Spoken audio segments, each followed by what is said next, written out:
welcome to another week of Dodgeball Game of the Week along with Jed Castro. I'm Tom Booth.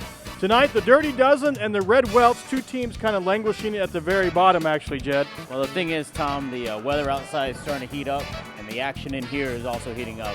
Now, these are two teams that are at the bottom of the standings, but let me tell you something. When you back a scrawny dog back up against the wall, his teeth come out, and he gets all mangy, and like his claws come out. I mean, that's what I think we're going to see tonight. These two dogs are like backed in the corner. It's going to be crazy. It's going to be like...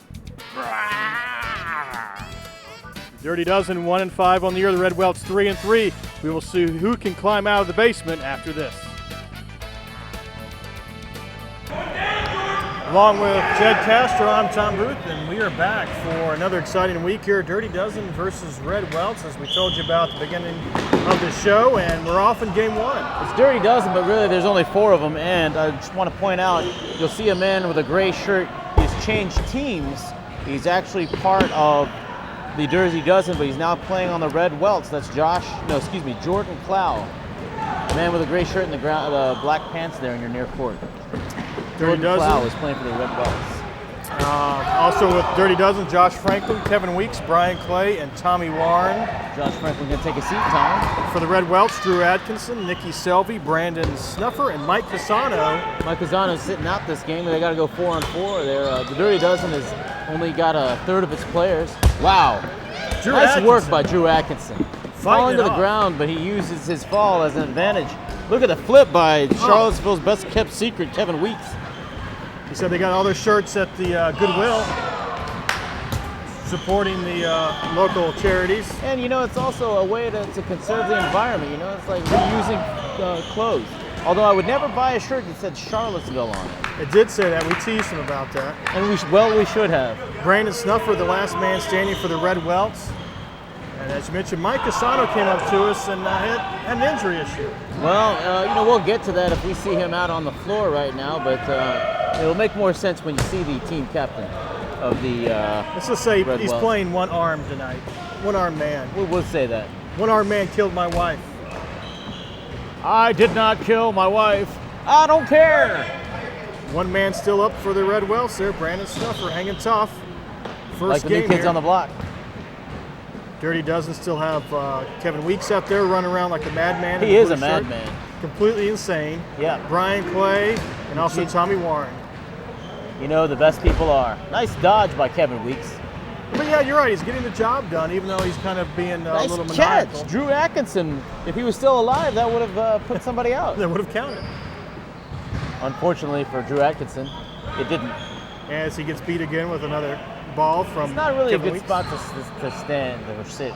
You know, you're still in the line of fire. I'd like to mention that Christina, who is a cheerleader for the Dirty Dozen, decided to sit on the side so she wouldn't get hit.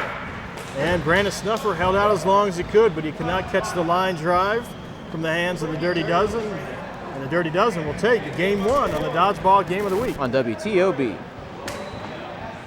And we're back for game two here as Jed, the Dirty Dozen, kind of got things rolling in game one there and finished off the Red Welts pretty easily. That they did, Tom. You know, this is a match that's going to go fairly quickly with only 4 people on each side instead of the normal 6 players. But, you know, the action is always intense. It's always fast. Now it's just a little bit going to be a little bit shorter. You know what I mean? If you want to make sure you're a piece of the action next spring, sign up at the blacksburg.gov. Check it out. Parks and Rec Department. All kind of programs, including dodgeball. I know a lot of you are watching us on the internet right now, and you know you want to see yourself, but you know what? You need to tell your friends, get teams out here. Not only will they get to be on the internet like you are, but you'll get to throw a ball at their head. And not everybody gets to be made fun of by Jed and Tom, so that's an honor too. You're right. It is an honor. It is an honor. There's a very small percentage of Blacksburgians and New River Vallites that get the pleasure of knowing us. You know what I mean. Get to know me. Still 4-on-4 action here in the first minute. Nikki Selvey, little weak shot there. Oh, the first man out for the Red Welts is going to be Brandon Snuffer, who was the last man out in the first game. Nice shot by Josh Franklin. He got the line drive from Drew Atkinson. We're into game two. Dirty Dozen won game one handily. Things a little bit more even this game. Jordan Clow is really taking the brunt of the blast here because he is a Benedict Arnold of sorts, switching teams before the first game of this match. He came in with a Dirty Dozen and then left his compadres alone. It's almost like he was on the receiving end of the firing squad. There's a catch by Brian Clay. He has a nice T-shirt there. It's from Goodwill, but it says Pinoy wear on it. I like that. I like that. Shout out to all my Pinoys in the world. They're probably watching in the Philippines, in the Manila area. Oh, I'd like to say mabuhay and welcome. Kevin Weeks takes it off the tail there. We have one-on-one action here. Tommy Warren from Dirty Dozen near court. And Jordan Clow. His teammate, but not really tonight. Right, exactly. In fact, he's even more angry now. It's like he left in free agency. He is breathing quite hard, though. Let's see who can come out of this. He's like Donovan McNabb, except that he didn't. I thought he got him on the foot. He did. I It thought he got curved him on the downward. foot, yeah. But now, not only is he a traitor, he's a cheater. Wow.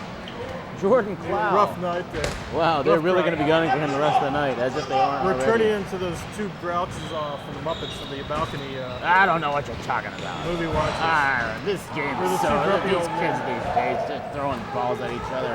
Their balls Here are comes the everywhere. basketball. Let's see if this gets thrown. Don't throw that basketball. Someone's going to get hurt. Dodge it. Nice job by Brian Clay. Very sportsmanlike. How does the basketball get around that big blue I curtain? don't know. It's a bad pass. I mean, they're just not trying over there. That's a bad pass. These guys need to stay over there. Those players, we don't want them on the dodgeball side. These two fierce warriors still going at it. 4 minutes left to go. When I say left to go, is that redundant? 4 minutes left or 4 minutes to go? I don't need to say left to go. Nice Meanwhile, shot. the game's over. Jordan Clow takes out his former teammate as it is. And the Red Welts will take game 2 and tie things up in the Dodgeball game of the week. On WTOB.